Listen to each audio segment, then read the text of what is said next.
All right, everybody, this is Chris with Drop Dice. So I was looking at yesterday's video and I realized due to the mood that I was in yesterday, that was perhaps not the best video. So I kind of wanted to redo it just real quick here, talking about the Garuda Birdmen. I'm going to skip the intro stuff because I kind of went over that last time, but this is kind of what I wanted to do this time, was provide you a little more direction, because I think the last time I did this, just the way I was coming into it, I don't think my normal presence that I give you guys on camera was quite there. So let's first talk about some tools that I was inherently using but not really talking about inside the video. There's actually a guy, I'm probably going to say his last name here wrong, but James Musicus, and another Reddit user, I believe it is, named Arminen. I'm going to include a link to their Google document, which is what I was kind of inadvertently emulating, and I think it was good. I think their document is a good outline for how to put things together in a logical sense on how to create races. So let me first kind of introduce that. I'm going to share screens with you like I pretty much always do. Let me go ahead and pull that up real quick here. Now I'm going to show you another feature of OneNote that I didn't talk about before that I really like. If you guys check right here, this is actually my OneNote. This feature is called being docked to the desktop. What I can do is change the size of this, and it allows me to keep my screen open here. So what I tend to do is, let's say that I am looking for Roll20, because I do run a lot out of Roll20. It's mainly theater of the mind, but I like having the mat there just in case we need it. So let me go ahead and pull up. This is one of my campaigns right now, and it won't be any surprise to my players. So I'll pull that up real quick here.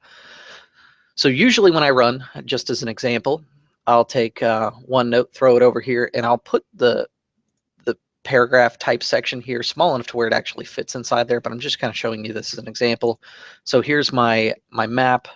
And then I threw down their tokens just so I could establish turn order. And then I have this weird rooter icon over here that just functions as my all-purpose bad guy move. So usually you'll look at my order and I'll have like some random ones. Like I've got this weird pirate-looking dude and the rooter. They're just there as all-purpose icons. So usually what will happen is I'll run the game, and then I will use OneNote for most of my GM side of things. But then I'll also have like handouts, which I'll share with players. If you guys are interested more in Roll20, I can do some videos about what I do with Roll20 and some of the neat stuff that can be done. After I start my Legend of the Five Rings game, I will show you guys kind of a nifty trick I found out just before starting that game, which is just a feature that so far I've only been able to do it in Roll20, which I think is nice. And I may end up using it quite a bit. The cool thing about Roll20 is if you happen to have like stuff that you put together, different map elements and things like that, you can put them inside here. And that's what this is. Usually when I talk to players, I'll put up like this screen, and this will just kind of set the mood. It gives them a picture, and usually I'll turn off the grid just to give them an idea of what kind of scene they're walking in. So like for this one, they came back to their home village and it was all destroyed. This picture made sense.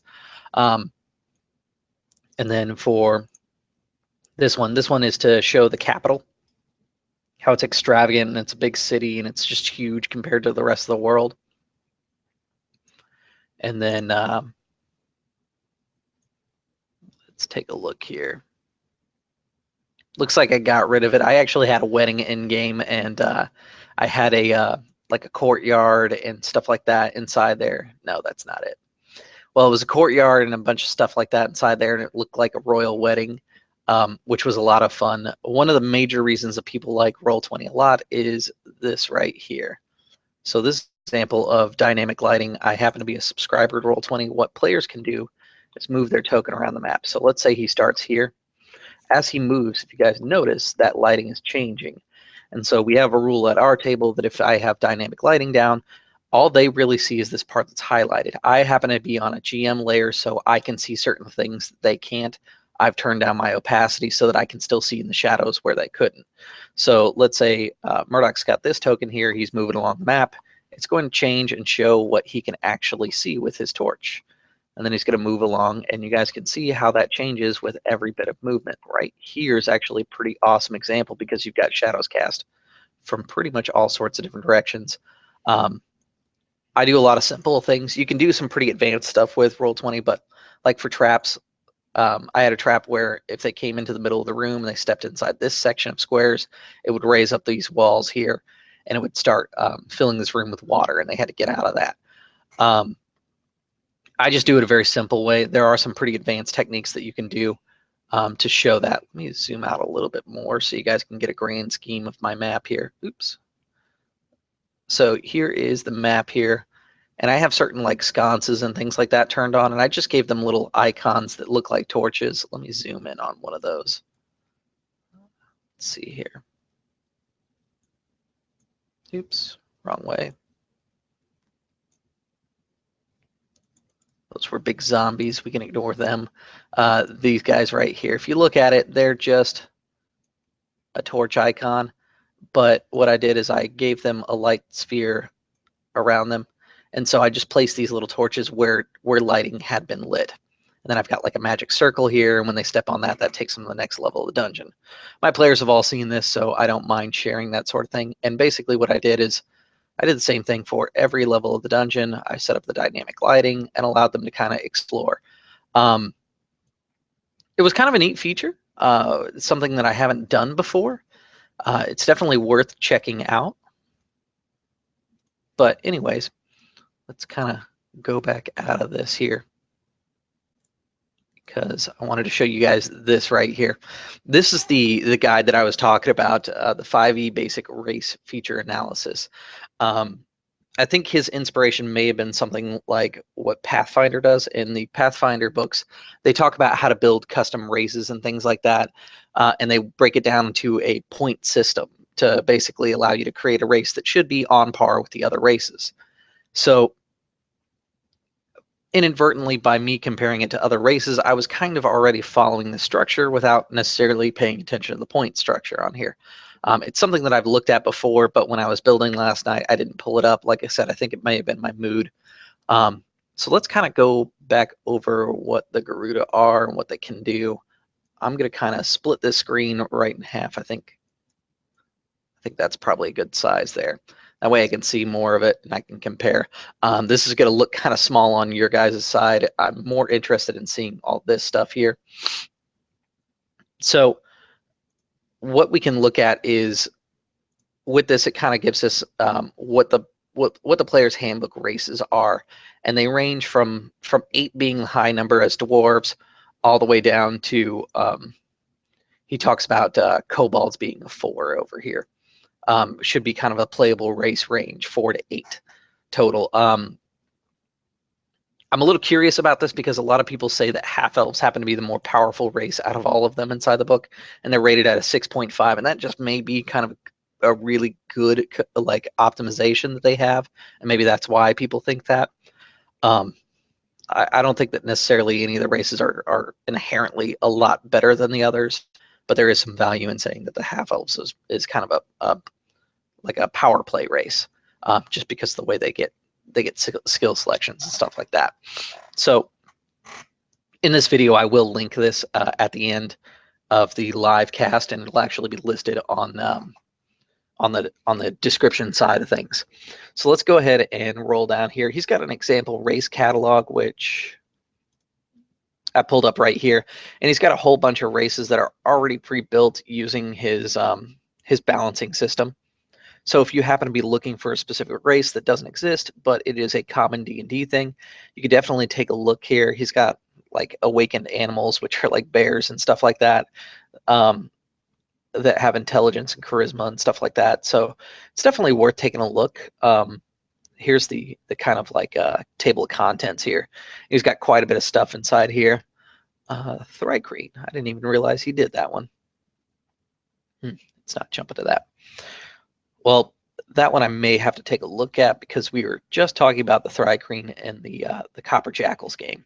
But as you can see, it's quite an expansive list. I will be looking at Thri-Kreen on my own time, but I'm just going to pull them up real quick here just so I have it listed. So going back to the analysis creation guide here, he gives you a basic step-by-step of how to create a race, and he tells you to consult the DMG, the pages that I talked about last night about how to create a race, and then he tells you to decide on a target score where you would like this race to be. Again, 4 being kobolds, 8 being dwarves, and then 5 to 6 being recommended. So I kind of looked at his chart, and it looks like these older lived races do happen to have higher point values. How he's getting these numbers, if you look here, dwarf is 5, that's their baseline, and then when you look at their sub races, hill is 2.5, a mountain is 3, so 7.5 to 8 points, an elf is 4.5, high 2.5, wood 2.5, dark 3, so 7 to 7.5. The older races do happen to look like they have higher numbers, so I was thinking since the Garuda are going to be a higher race, I'm thinking I'm going to put them somewhere in between 7 to 8 points. I should put them on par with elves and dwarves as far as the points are concerned. And I just have to be mindful that I don't make them too gamist as far as what advantages and things like that I'm going to give. So if you look over here, there's been some changes to what I came out with last night. We're going to go down the list and explain why I chose things, and we'll probably make a couple changes as we go. So my range is going to be 6 to 7.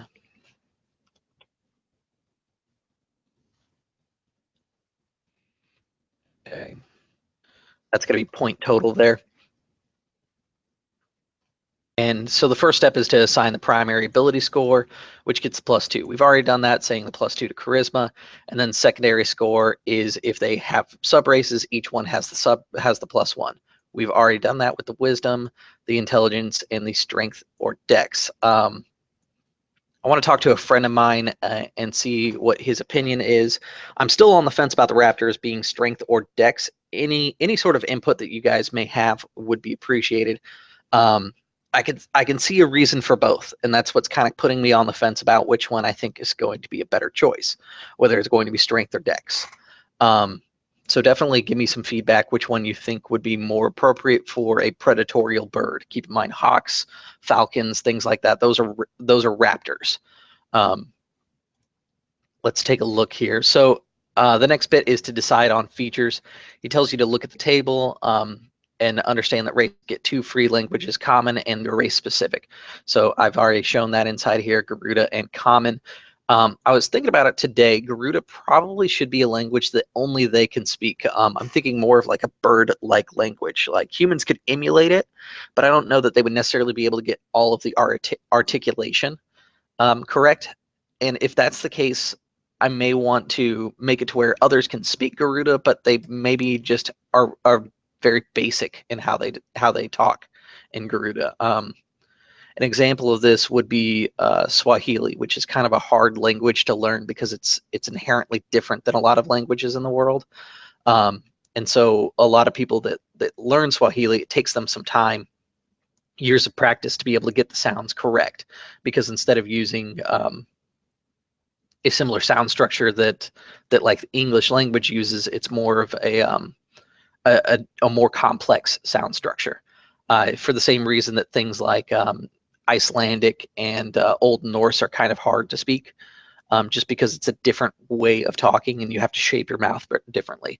So I may include that as just kind of a flavor thing, that if you do speak Garuda, that maybe it's not perfect. Like you could probably understand it fairly well, but your spoken language is probably not perfect. And I have this idea that it's probably more of a sing-song type language. If you're familiar with Welsh accents, that's kind of a sing-song thing where it goes up and down and is kind of more fluid. Let's see here. And then it tells you to basically calculate the traits plus ability scores and make sure you've got everything right. And then he says to use the race template, which I've got right here. I actually really like the way that this race template is done, especially because he's got this how the race views other races for common races. And it gives a general quote about what they are. I've seen this in books like Legend of the Five Rings, where the clans talk about their general opinion about the clans, which I really like, and I think provides a baseline of role play to be expected from the average person of that race. Now, a player is always going to be an exception, and they don't necessarily have to follow it, but a lot of players I've found, like in Legend of the Five Rings, do happen to follow those preconceived notions, at least at the start of the game, and then they evolve their character from there, which I like seeing. That's kind of a cool thing. So we'll end up using this format for the Garuda and all of the future races. I'm going to be using this system. Keep in mind, if you do use it, he is working on it, and he's talking about doing some more. If you look here, a reminder, this document does not perfectly balance everything. As close as I tried to make it, tweak things as needed to suit your group. That's something to keep in mind whenever you look at any sort of document online, that they're probably not perfect. I mean, hell, we all know that like Wizards and Paizo themselves are also not perfect. So keep that in mind when you look at this sort of thing. Let's kind of scroll down to this racial trait list. So this first section, he kind of talks about some different stuff, and he shows you how it's worded inside the book. So basically, like ability score, your ability score is increased by 1 or 2, and it tells you that the point value should range between 1 and 2. This trait list I thought was useful, but what I thought was the most useful is if we scroll down here, is the example race features by point cost. And the reason I think that this page is more important is because if you look at stuff like natural armor up here, let me find it here. Natural armor, it says 0.5 to 2, and it doesn't really explain what the math is and which one is which. So scrolling down here, I know that if it's going to be 11 plus dex natural armor, that's going to be 0.5, 12 is going to be 1, and then 13 is going to be 2 points. Which I liked this chart a little bit better. Like this one was good for referencing things, but this one was where I spent most of my time. He's got some variant stuff inside here, basically stuff that kind of fits outside of the norm, as far as like exceptions, things that we haven't really seen and it's hard to balance against right now. Like flying happens to be in there, which again, going back to that Aarakocra example, it is quite a bit of difference when you have creatures that can fly at first level naturally without any sort of spells or anything. Which is why I kind of want to avoid it for now, just because I don't want to introduce that complication on my part. So let's take a look at the baseline Garuda. So first off, I've got a +2 ability score, which is going to be 2 points right here. So what I'm going to do is put a point here, points for baseline. So I've got 2 for the charisma. See, age, alignment, that stuff doesn't really matter. Their base speed is going to be 30 feet, which means that they're not going to get any points for that. Their vision is going to be dark vision. If you check the chart here, dark vision at 60 feet is going to be worth a half a point. So let me qualify that. I didn't actually put in how much feet it was last night. And I think that was because I was just looking at standard dark vision. They do have like improved dark vision at 120 in sunlight sensitivity. I wanted to kind of avoid that. So that's going to be plus 0.5, 0.5. And then go ahead and move down here. I've got keen senses, which is a skill proficiency in perception racially. So let's go ahead and find it real quick here. That should be in the 0.5 category. Here we go. One skill proficiency is 0.5. So that's going to be another plus 0.5. And then Fey Hunter weapon proficiency. For this one, I actually like the point he made inside here. Let me find it real quick here.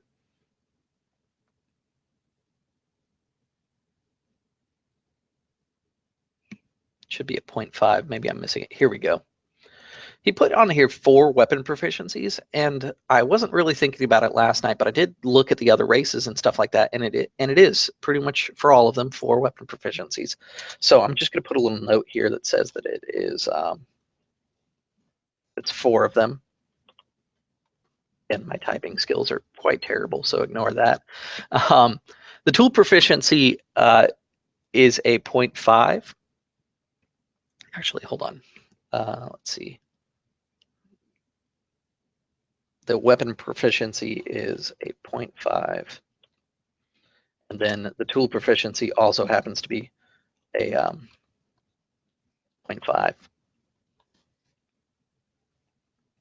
In this one, I'm going to treat it kind of like the dwarves. You're going to have a choice of kits. I need to think of a third choice. Right now, I've got artisan, herbalism, and for now, I'm going to say a healer's kit. I kind of talked about how I don't really care for the first or for the healing skill. I think it needs some modifications to be a little bit more useful. And what I'm thinking about is in the DMG, they talk about the healer's kit dependency. Which is in the optional rules section. Basically, it states for you to be able to use your short rests and gain hit dice back, you have to use a healer's kit. And I think I may include that. Some GMs go real gritty with combat and healing. I don't know that I want to go to that extreme, but I think maybe just requiring a healer's kit on hand to show that you're bandaging up your friends, things like that, makes sense to me. I may provide some other outlines or ideas on what the healer's kit can do. For now, I'm thinking that that's probably a good start. So that's going to be another 0.5. Let me just make sure I've got my math right. So we've got 2 for charisma, 5 for the dark vision, 0.5 for the dark vision, 0.5 for the perception, 0.5 for the weapon proficiency, and 0.5 for the tool proficiency. Languages, I kept it the same, no extra languages, so no points for that. I decided I wanted to include a natural weapon, which is going to be a bite, because I think that the raptors are probably the extreme case of it, but I think that all Garuda should probably have a bite attack, just because of their nature. And if you look at birds, they have quite powerful beaks, and they should be no exception here. So that itself, let's see, a weapon attack at a D6 is actually 1 point. So let's see, +1. Again, this is kind of my baseline. So let's take a look at what this actually equals out to. So got 2, 3, 4, and then 5 for the base. Looking at the chart, that feels a little high. But if you look at the dwarf, that also feels a little high. So I can kind of balance that out with my sub races to keep it inside that 6 to 7 range that I'm looking at. And I may modify that because I already know that the Garuda are going to be just kind of racially a little bit more points, kind of like the elves and dwarves are. So let's see, points rather. We know that for the +1 racial, that's going to be a +1. We talked about that here. Ability score 0.1 equals 1 point. So this is kind of interesting. There's no race that kind of outlines this. This is something I decided to do, was a skill proficient or social, which is a skill proficiency in persuasion instead of keen senses, to kind of show that the civilized birds have moved outside of that. That's going to be 0 points because it's an exchange. Basically, I would be subtracting 0.5 points from the base, and then I'm adding 0.5 base from the base. So that's really going to even out to a 0 change. And then I've got an extra language. Extra language actually comes in at 0.5. So as it stands right now, we're talking about 1.5 total for all of that. I just realized what I can do.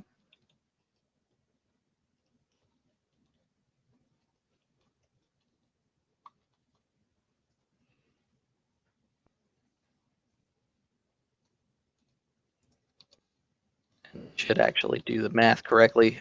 I'm still kind of discovering things about OneNote, but it looks like it does. Okay, so we'll skip this for now. Just keep in mind that that's 1.5 because I'm filling out what I've got at the moment. So for points here, for the tropical birds, again, we have 1 for wisdom. And then speak with small beasts is, let me pull it up real quick here. Speak with beasts / animal. They're talking about the small beasts or plant or plants rather. That's going to be 0.5. And then tropical magic, what I actually looked at was the drow. Let me pull them up real quick here. Of course, I'm not going to use the exact same spells that the drow have, but I liked kind of the setup that the drow had as far as the way that their spells worked. So here we go. Drow magic is 1 point, and then they talk about what drow magic actually is, that it's powered by charisma, and they get at level 3 you get fairy fire once per day, and then at level 5 you get darkness once per day. So it's 2 spells that are kind of spaced out by your level. So I like that idea. So my tropical magic is going to be reference the drow. Put that note inside there. So that's going to be 1 point, which equals out to 2.5. And then let's look at the raptor birds. If you notice, my raptors have got cut down quite a bit. It's because when I was building them, I realized that they were just a great deal more powerful than the other two, and they started to feel a little encumbersome comparatively to the other races. So again, we'll look at the points here. We've got 1 for dex, strength, whichever one it ends up choosing. The armor proficiencies, right here, it's got this 1 level of armor proficiency, light, medium, shield, and heavy. Basically, if you have light and medium, that's going to be 1 point. If you have shield, that's going to be included in light, medium, and shield. That would be 1.5. And then if you had all of them, it would be 2. So I'm thinking for the raptors, because they're more of a warrior race, they're going to have the light and medium, which comes out to 1. And then the other thing I have is the fleet of foot, which adds +5 to the walking speed, which is right here underneath the 0.5 category. So 0.5 equals 2.5 points there. So I'm pretty good with the raptors. I liked them. They were kind of my deciding factor. And that's going to put it at 7.5 points, which, to be fair, is close approximation to the dwarves and the elves. However, the thing that I don't like is my civilized birds still feel like they're lacking something, because they are a whole point difference. If they were 0.5, I would probably feel a little more comfortable. So I've got this filler here that I was trying to figure out what I wanted to do. And I'm thinking maybe instead of doing the skill proficiency in persuasion instead of keen senses, maybe they just get that and their racial keen senses. Like, this is something they developed from the city. That would give me actually another 0.5 and put them at 2. But let's take a look at some of the other options here. So I can look at the stuff in the 1 category here. We'll take a look here. Burrow speed doesn't really matter. I don't want them to have natural armor because I don't think it necessarily fits with this race. I thought about this advantage on strong saves, which is your dex, con, wisdom. Those are the ones that normally you roll, whereas their strength, intelligence, charisma are not as advantageous of saves. If you look at a lot of the classes, they typically have a strong and a weaker save.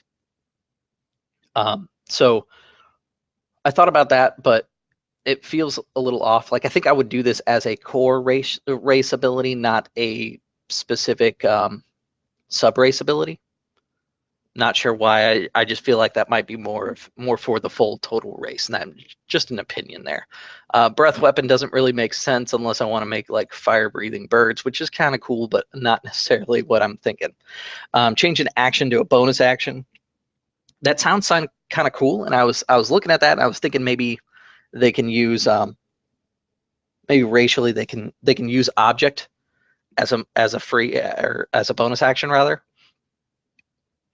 But I don't know. We'll put that for consideration. They're definitely not a living construct. I don't think they should be naturally stealthy. We've already got the natural weapon thing put down.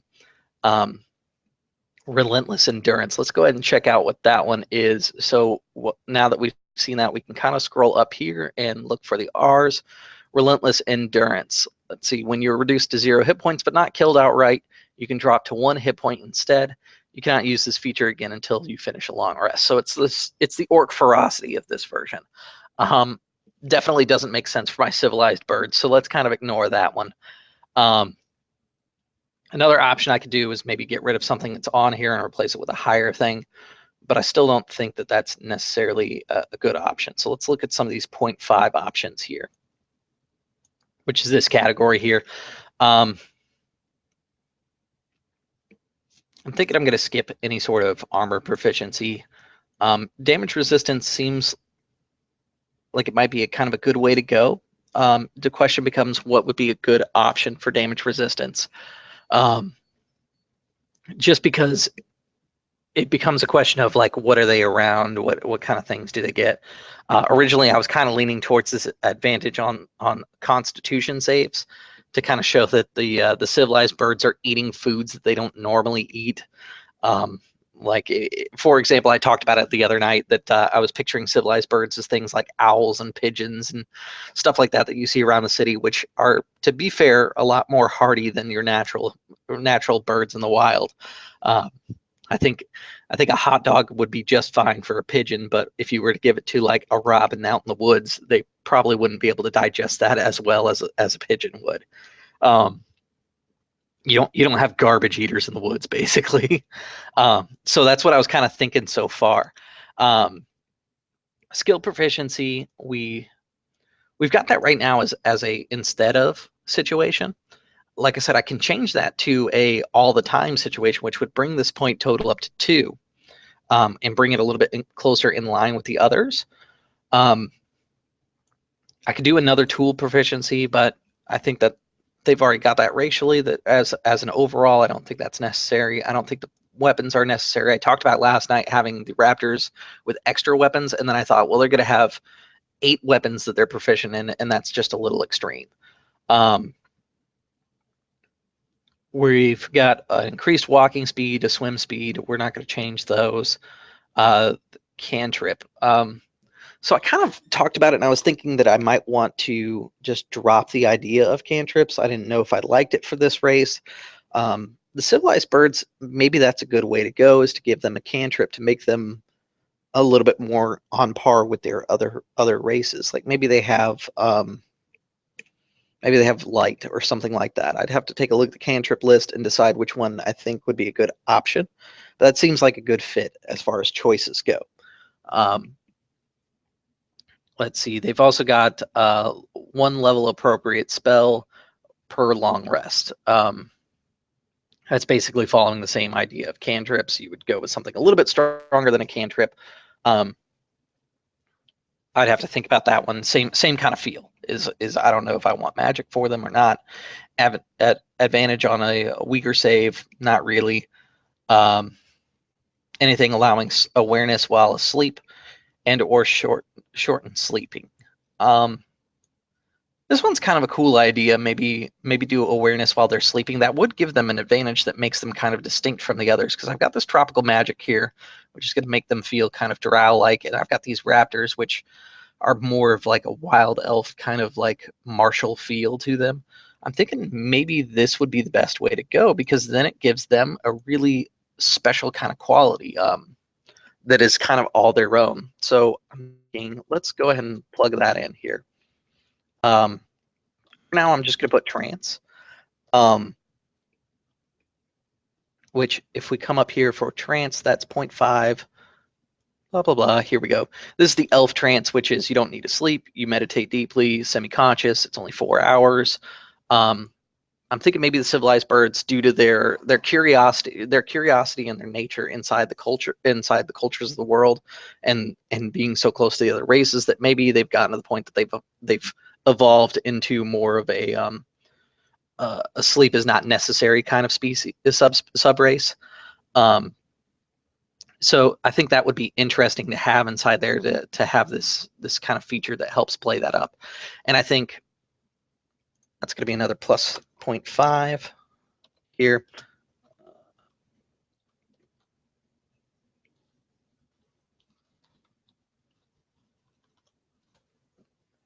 So that puts them a little bit more in line with the others. So again, I'd like a little bit of general opinion about 2 things on here. For the social skills, or for the social, I think I want to keep it as an instead, just to kind of match that idea of who they are. But if you guys think that maybe that's a bad idea, let me know. For now, I'm going to say that this is probably what I'm going to go with. And for the Raptors, I would like a general opinion by anybody who's viewing as to whether you think dex or strength should be more important to them. Originally, when I wrote them up, I was thinking dex, but the more I kind of think about what raptors are as far as a bird species, the more I'm inclined to strength. And like I said, I'm going to talk to a friend of mine who's got a little bit more interest in this sort of thing, who may have a little bit stronger opinion, and I'll probably defer to his judgment. So that puts this race in at 7 to 7.5. So just kind of 7 to 7.5, depending on what sub race you go with. So looking at this as an example here, we've got our baseline, which is 5, just like the dwarves, and then I've got 2 to 2.5, which that puts them right on par actually with elves, which was kind of our original thought process of where I would like them to kind of fill the role. So that's something I can be happy with. I'll have to pick out some spells for this tropical magic, and what weapons I think that they should get as their Fey Hunter abilities. I think I'm also going to build into their culture that they do a lot of harvesting of like cold steel, or maybe they're the leading manufacturer of cold steel or something like that, to kind of show that they do have this racial hatred of Fey. I'll have to play with that and see what I like. When I get it fully written up, like I said, I'm going to use this format, and I'll actually link it on my blog, which is linked on my homepage for YouTube. If you happen to check that out, I'll probably end up using this exact same format just to kind of show what the race is and what it and how it fits in the world. So somebody brought up before Obsidian Portal. If you guys have never seen Obsidian Portal, let me pull that up real quick here. Let me do one thing real quick. So go back to normal view, and then we're just going to minimize this. So this is Obsidian Portal. It's got me pre-logged in, so you didn't see the intro page or anything like that. But essentially how this works is you can set up campaigns. I've got quite a few on here. I used to subscribe, so a lot of my campaigns are still showing inside here. The thing that I used to like about Obsidian Portal is, for this game, Shadows of the Past, I did a lot of HTML, so I had things like this, which were icons on there. Let's go ahead and take a look at the front page of this. This is kind of how Obsidian Portal looks. Like I said, this one has the HTML of my old game on here, so it doesn't fit correctly, and it's quite frustrating to me, because I did spend a lot of time personalizing this, but that kind of gives you an idea. Let me find one that doesn't have a bunch of HTML. I think Kingdoms and Death doesn't. Yeah, this one looks like it's pretty straightforward. So this one, what it has on there is like your different adventure logs, different news stream about the updates, who the GM is. If you guys happen to be on the computer or anything like that looking for a Steam buddy, New Regret is kind of my go-to name for pretty much all content as far as gaming goes. So that's how I'm seen on here. I may create one for the Drop Dice channel to include the Flood World on here.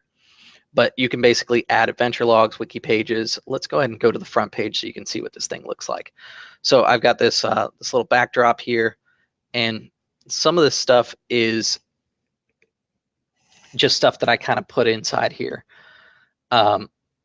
just to kind of get everything set up here. So the basic premise of this one was we were playing Pathfinder, and I made the joke saying that we need to rethink the rules. Let's play a game where evil is good and good spells are evil. Necromancers rule all as benevolent super beings who transcend death. Healers are blighter scum who represent the follies of man attempting to prolong or even prevent their own deaths. Inside this world theory, liches were still considered evil because that was considered prolonging your life. It was considered the dark side of necromancy. But necromancers were benevolent rulers and things like that. So what I ended up doing is, inside the wiki, I've got some homebrew rules, what the setting is, and then like some notes from me, and then what I've got is like some Dungeons and Dragons 3.5 acceptable feats since it was Pathfinder. A lot of that stuff transitions pretty easily.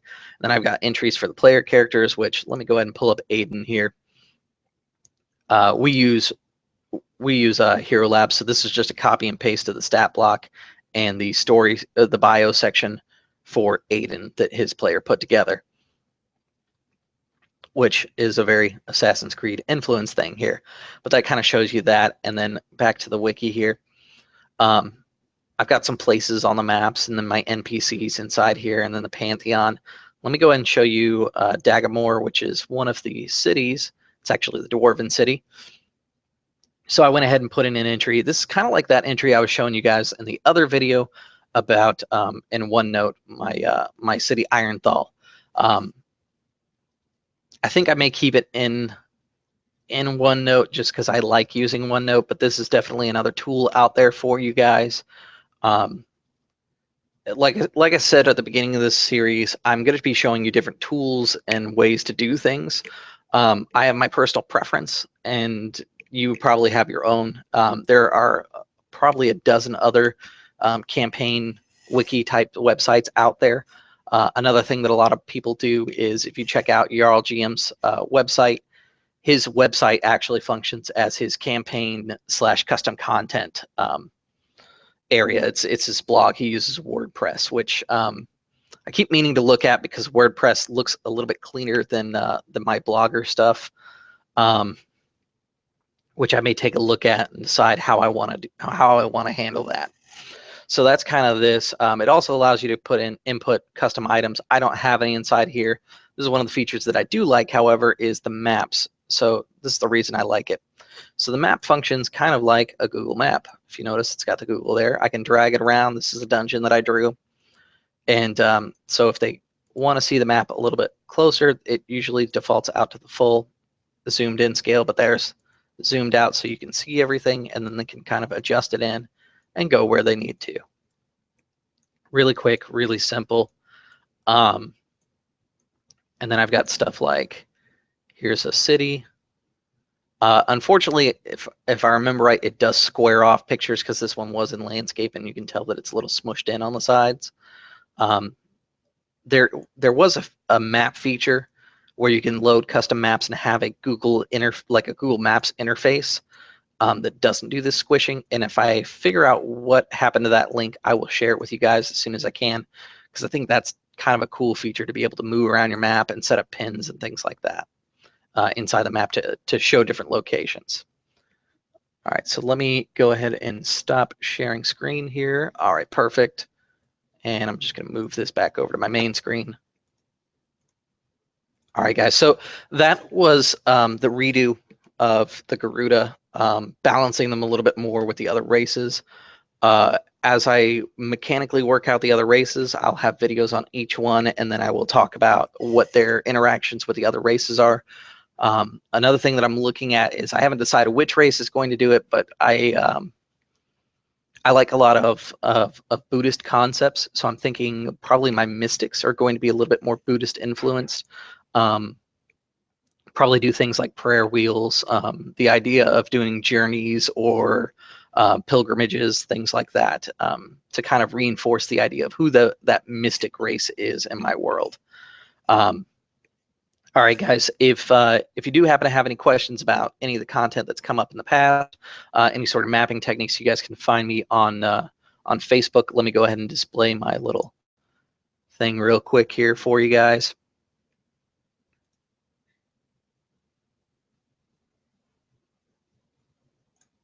All right, so on the screen you can see my Facebook name, Chris Wilhelm. That's WILLHELM if you're looking for me. I also happen to be part of the tabletop one-shot group, the RPG W3 or Wild Wild West, and now I'm a moderator with the Copper Jackals, and I've been doing some cool stuff with the Copper Jackals. I think after this video is done, I'm going to do another hangout where I talk about designing custom content. Maybe not today, but I will. I'll be putting out something about how to design custom content to increase player buy-in at the table, and why stuff like that works as a good trigger for roleplay. All right, guys. Thank you for joining me on this one and sticking around for the redo here on the Garuda. As always, I'll see you at the gaming table.